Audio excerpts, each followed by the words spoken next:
Magandang buhay mga bata! Tara, samahan ninyo akong matuto kasama si Teacher Aika, your online teacher.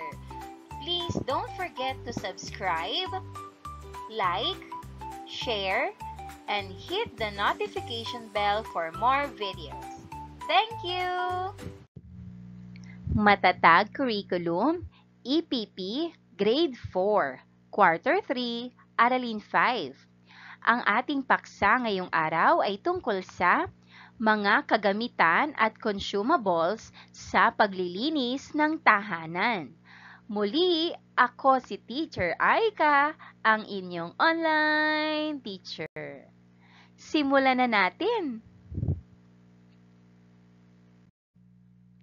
Mga kasanayan at layunin.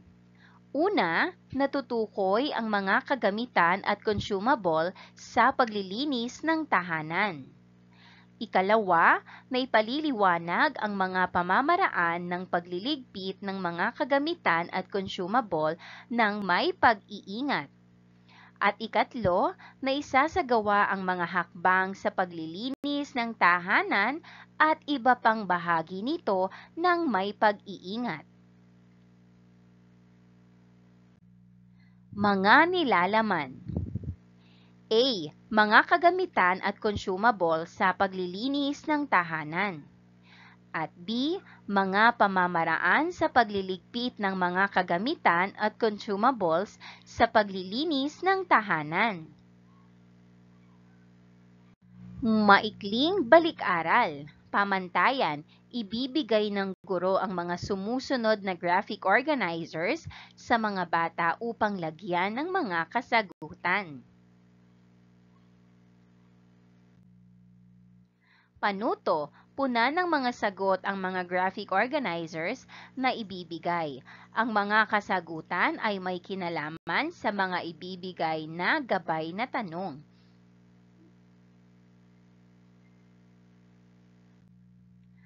Ano-ano ang mga kagamitan at consumables sa paghuhugas ng pinaglutuan at pinagkainan? Narito ang graphic organizers. Isulat ito sa iyong kwaderno.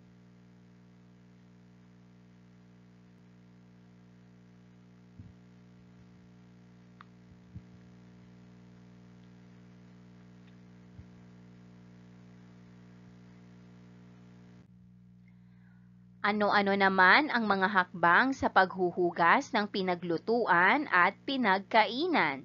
Narito naman ang graphic organizers. Isulat ito sa iyong kwaderno.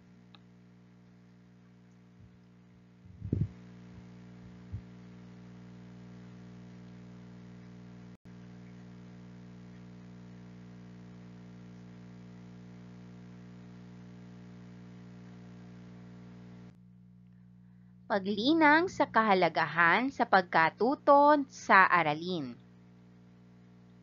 Panuto, ibigay ang hinihiling na mga kasagutan ng mga sumusunod.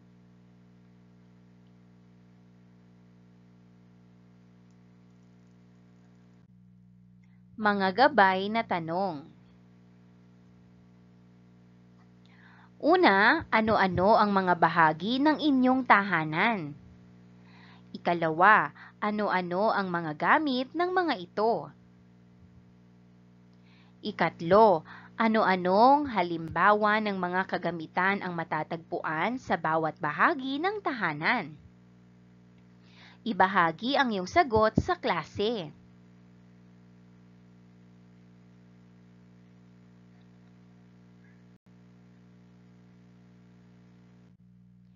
Ang chart sa ibaba ay maaaring gabay para sa gawain. Unang column, mga bahagi ng tahanan. Ikalawang column, mga gamit nito. Ikatlong column, mga halimbawa ng kagamitan na napapaloob dito.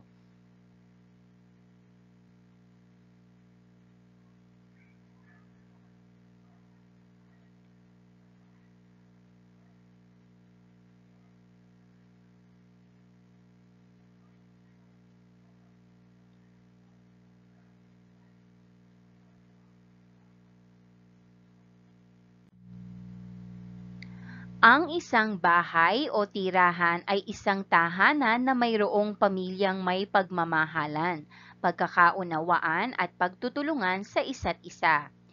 Ang pagkakaroon ng kaaya-ayang gawain ng buong pamilya sa loob ng tahanan ang nagbibigay buhay sa isang gusaling bahay.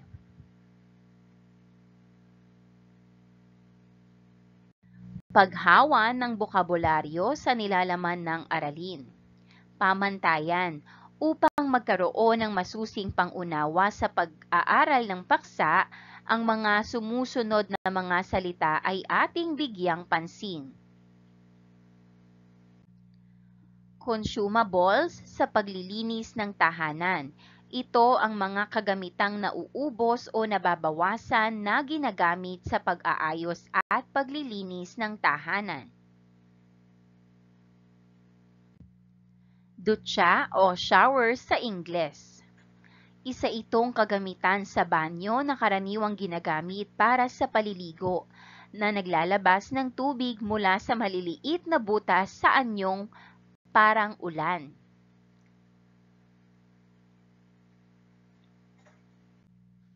Habonera. Ito ang tawag sa lalagyan ng sabon.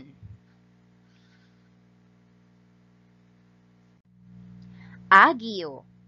Ang agiw, sapot o bahay anlalawa ay ang tirahan ng mga gagamba o anlalawa. Gamit din ito ng mga gagamba upang makahuli ng mga pagkain nilang kulisap.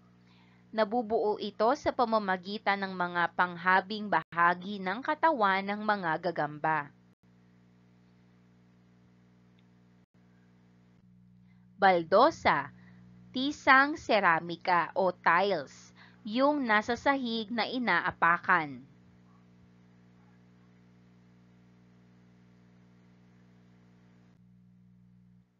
Talatakdaan o schedule. Ito ay talaan ng mga gawaing dapat isakatuparan sa takdang oras at panahon. Ito ay maaaring gawin para sa isang araw, lingguhan at iba pa.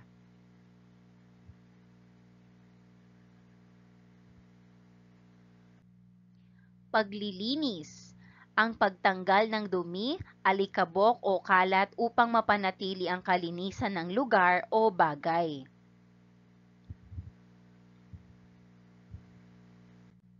Kutsara, isang gamit pangkain na may bilog o hugis oval na dulo, ginagamit para sa pagsubo ng pagkain o paghigop ng sabaw. Tinidor, isang kagamitang pangkain na may matutulis o tusok-tusok na dulo, ginagamit sa pagtusok o paghawak ng pagkain.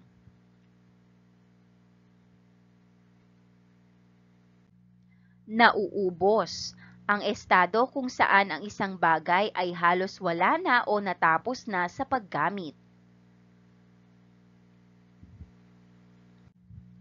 Mga gamit, mga bagay o kasangkapan na ginagamit para sa partikular na layunin o gawain.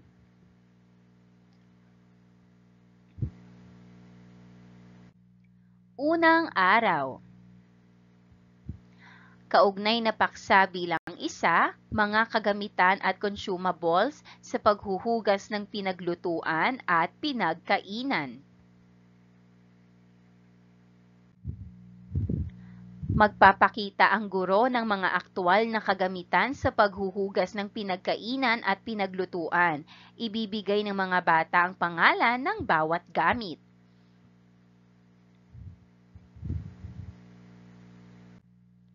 Pagproseso ng pag-unawa, Jeopardy game. Pamantayan, ang klase ay hahatiin sa 4 o 5 grupo. Bawat grupo ay magkakaroon ng answer board at pentel pen.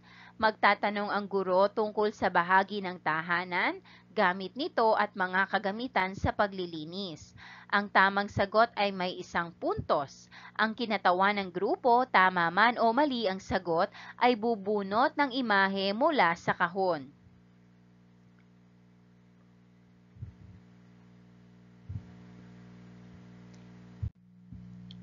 Kung ang nabunot ng kinatawan ay masayang imahe, bibigyan ang kanyang guro ng 1 puntos. Kung umiiyak na imahe, walang puntos ang makukuha ang grupo. Kung ang imahe ng bungo ang nabunot ng kinatawan, ililipat ang buong puntos ng grupo. At pag masayang imahe ang nabunot ng kinatawan, 5 puntos ang makukuha ng grupo. Isulat sa answer board ang sagot sa katanungan. Pinatnubayang pagsasanay. Ibibigay ng guro ang mga katanungan upang maging gabay sa talakayan. Gabay na mga tanong. Una, ano-ano ang mga kagamitan at consumable sa paglilinis ng mga bahagi ng tahanan? Ikalawa, ano-ano ang mga gamit ng mga nabanggit na kagamitan at consumable sa paglilinis ng tahanan? Ikatlo, paano ang pangangalaga sa mga kagamitang nabanggit? Paglalapat at pag-uugnay. Paggawa ng bugtong, pamantayan, papangkati ng guro ang klase depende sa populasyon nito. Ang bawat grupo ay gagawa ng 1 o 2 bugtong tungkol sa bahagi ng tahanan at mga kagamitan o consumable sa paglilinis ng tahanan. Pagkatapos, bibigyan ng guro ang bawat pangkat ng pagkakataon na ibigay ang bugtong at tumawag ng ibang grupo na sasagot sa bugtong. Sagutin ang bugtong na ibibigay ng naatasang pangkat. Narito ang mga kagamitan. Lababo o sink, lugar kung saan hinuhugasan ang mga kagamitan. Dish rack, para sa pagpapatuyo ng mga hugasan. Dish scrubber, brush o sponge na panglinis ng mga plato, kaldero at kawali. Dishcloth o basahan, pamunas ng tubig o para sa mabilisang linis. Steel wool o pangkuskus, para sa matitigas na mantsa sa mga kaldero o kawali. Tongs at gloves, para sa paghawak ng maiinit o madudulas na pagkain. Tabo, ginagamit para sa pagbuhos ng tubig sa mga hugasin kung walang gripo. Soap dispenser, lalagyan ng likidong sabon. Food catcher o drain strainer, para sa pag-filter ng tira-tirang pagkain mula sa tubig. Bucket o batya, alternatibo sa lababo kung walang access dito.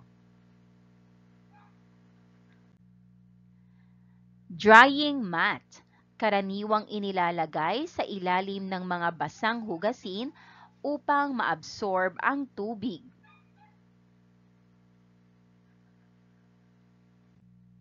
Narito naman ang mga consumables.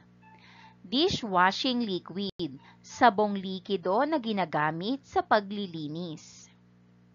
Bar soap, karaniwang ginagamit para sa kamay, ngunit paminsan-minsan sa kagamitan din. Dishwashing powder, alternatibo sa likidong sabon. Vinegar, pampatanggal ng amoy o matitigas na dumi. Baking soda, pampatanggal ng sebo at amoy. Lemon, natural na pampakintab at panlinis. Bleach, para sa disinfecting ng mga hugasin. Paper towels, para sa mabilisang punas ng natapong tubig o sabon.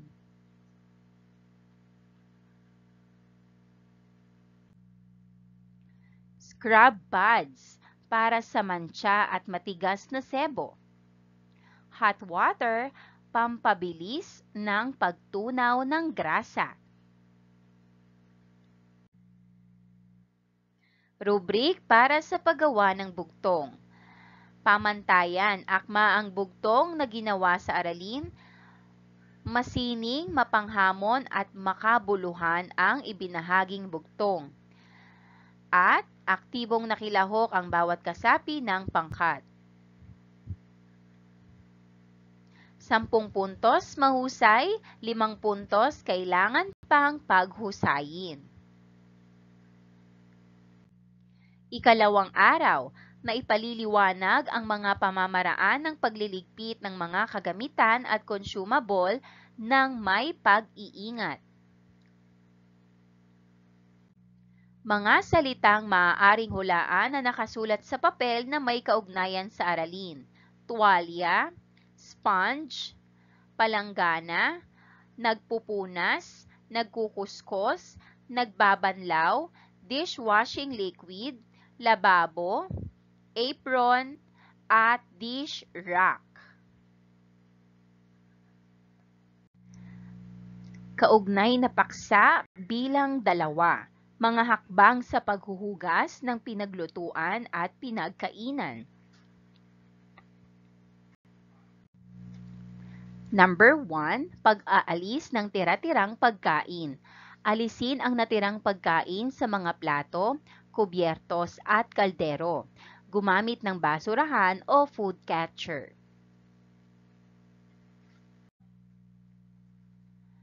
Number 2, paghahanda ng kagamitan. Ihanda ang sponge, dishwashing liquid, at tabo kung kinakailangan. Siguraduhing may sapat na tubig sa lababo o timba. Number 3, pagsusort ng hugasin. Hiwalay na hugasan ang mga plato, baso, kubyertos at mga pinaglutuan tulad ng kawali at kaldero upang maiwasan ang pagkalat ng mantika o sebo. Number 4, ang pagsasabon. Lagyan ng dishwashing liquid ang sponge o kuskos. Kuskusin ng maayos ang bawat kasangkapan lalo na ang mga mantsa o sebo.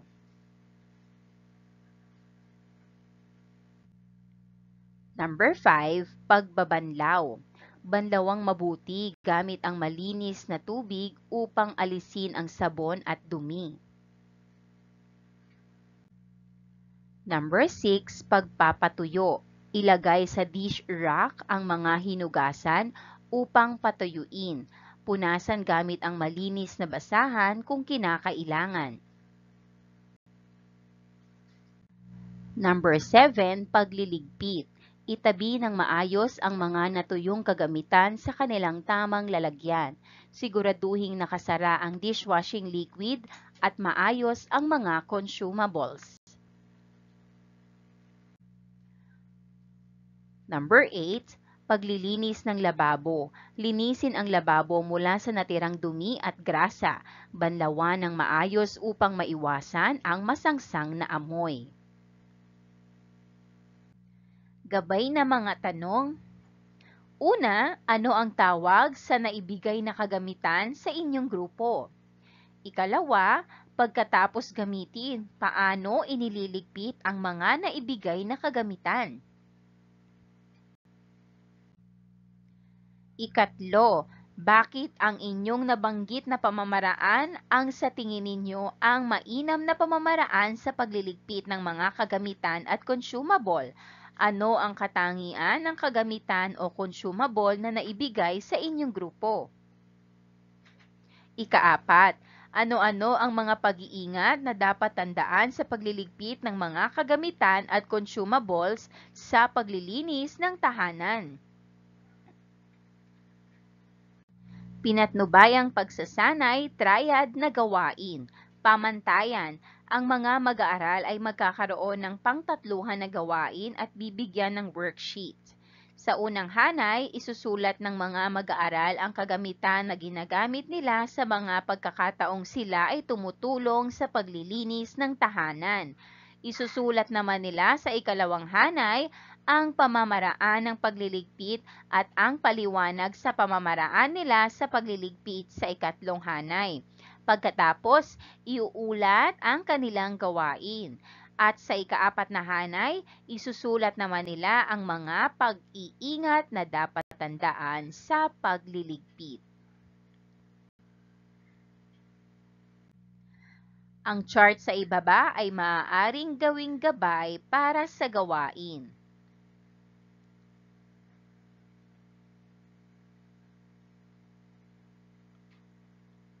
Rubric para sa gawain, pamantayan, wasto, makabuluhan ang isinagawang pagtatalakay, aktibong nakilahok ang bawat kasapi ng pangkat. 10 puntos ang mahusay, 5 puntos ang kailangan pang paghusayin. Paglalapat at pag-uugnay, kumpletuhin ang pangungusap para maisakatuparan ang gawain. Ang mga mag-aaral ay kukuha ng kapareha. Ang isa sa kanila ay mauuna sa pagkumpleto ng pangungusap at susunod ang kapareha. Paglalapat at pag-uugnay. Ang mga napili kong kagamitan at consumable ay patlang. Inililigpit ang kagamitan na ito sa paraang ganito. Patlang. Ito ang pamamaraan ng pagliligpit ng kagamitan na ito dahil patlang. Ito ang pamamaraan ng pagliligpit ng consumable na ito dahil patlang. Ang mga pag-iingat na dapat tandaan sa pagliligpit ng kagamitan na ito ay ang mga sumusunod. Ang mga pag-iingat na dapat tandaan sa pagliligpit ng consumable na ito ay mga sumusunod. Ikatlo at ikaapat na araw. Naisasagawa ang mga hakbang sa paglilinis ng tahanan at iba pang bahagi nito ng may pag-iingat.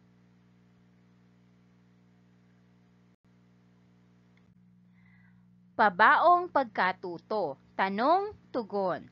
Sagutin ang mga sumusunod na tanong.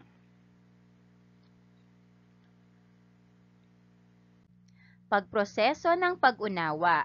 Bilang panimula at pagbibigay diin sa aralin, maaaring banggitin ng guro ang mga alituntuning pangkalusugan at pangkaligtasan sa paglilinis ng tahanan.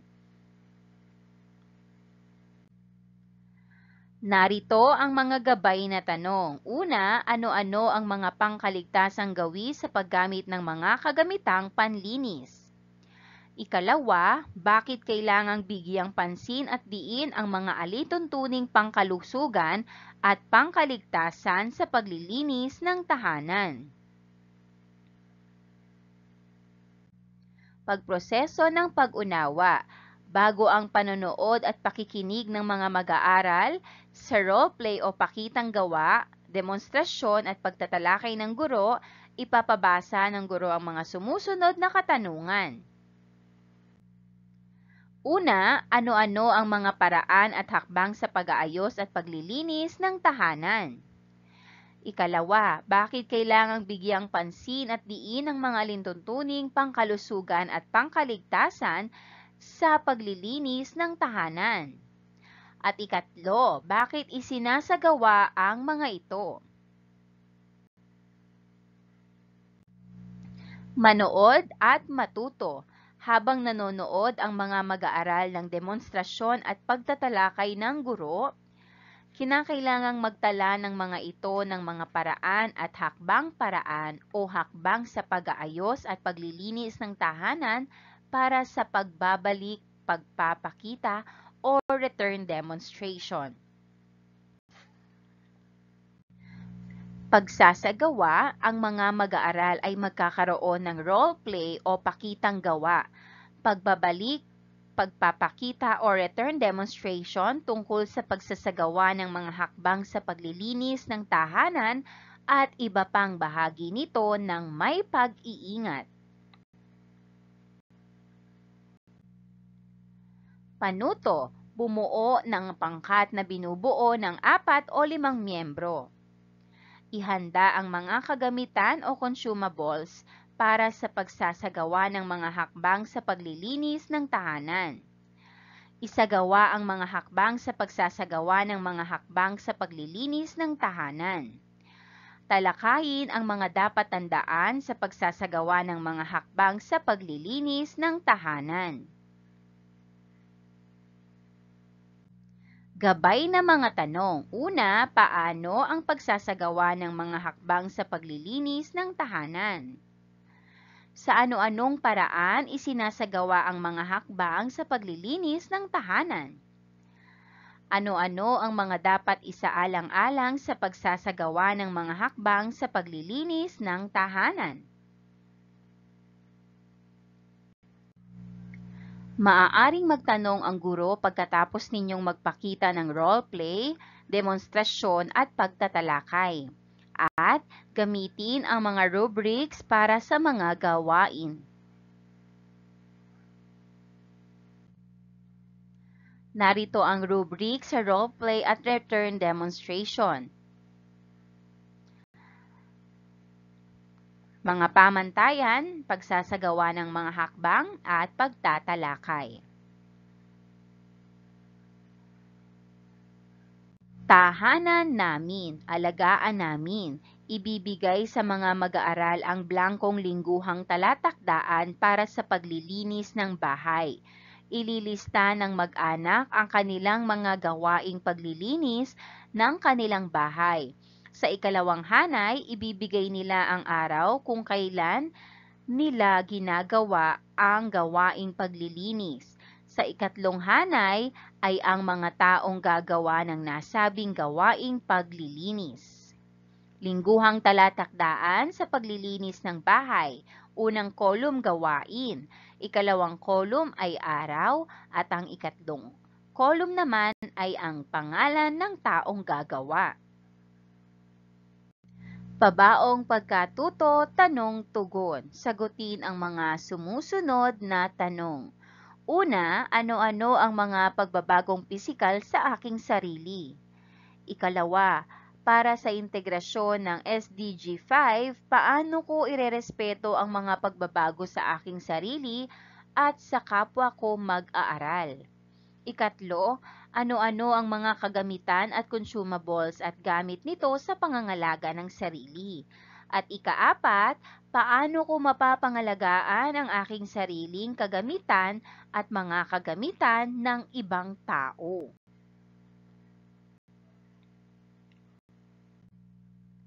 Ikalima, paano ko isasagawa ang mga paraan sa pag-aayos at pangangalaga ng aking sarili? Ika-anim, paano ko ipakikita ang tamang pagkilos sa panahon ng pagdadalaga at pagbibinata? Ika-7, ano-ano ang aking mga hakbang para maipakita ko ang aking pagrespeto sa aking pagdadalaga o pagbibinata at sa kapwa ko? Una, paano ang pagpili ng angkop na pananamit sa panahon ng pagdadalaga at pagbibinata? At ikawalo, bakit ko bibigyang pansin ang mga batayan sa pagpili ng angkop na pananamit sa panahon ng pagdadalaga at pagbibinata? Pagninilay sa pagkatuto o reflection log, kumpletuhin ang mga sumusunod. Una, ang aking natutunan ngayon ay patlang. Ikalawa, pagkatapos ng aralin, napagtanto ko na patlang. Ikatlo, bilang mag-aaral, gagamitin ang aking napag-aralan sa pamamagitan ng patlang. Gawin ito sa iyong kwaderno.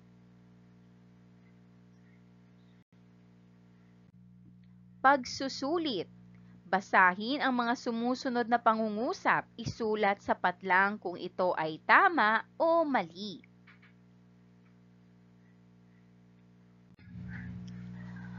Number 1, ang maayos at mabikas na pagayak ay walang kinalaman sa kalinisan ng pangangatawan. Ang sagot, mali. Number 2, mas mahalagang maglaro at manood ng telebisyon kaysa matulog. Ang sagot, mali. Number 3, ang batang kulang sa tulog ay masaya at masigla. Ang tamang sagot, mali. Number 4, ang batang malusog ay dapat kumain ng 5 beses sa isang araw. Ang sagot, mali. Number 5, mabuti sa ating katawan ang pagkain ng madahon at maberteng gulay. Ang sagot, tama. Number 6, ang pag-inom ng maraming soft drinks ay nakatutulong sa regular na pagdumi. Ang sagot, mali. Number 7, kailangan natin ang disiplina sa lahat ng bagay upang mapanatili ang ating kalusugan. Ang sagot, tama. Number 8, matulog lamang ng di bababa sa 5 oras. Ang sagot, mali.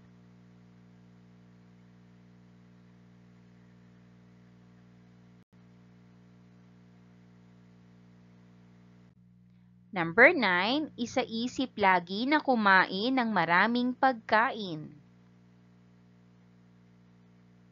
Ang sagot, mali.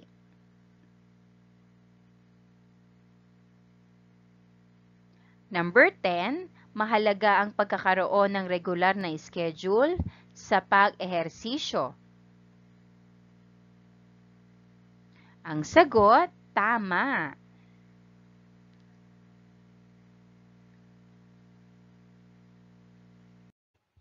And that wraps up today's lesson. If you enjoyed this video and want to see more content like this, don't forget to hit the subscribe button and ring the bell so you never miss an update. Thanks for tuning in.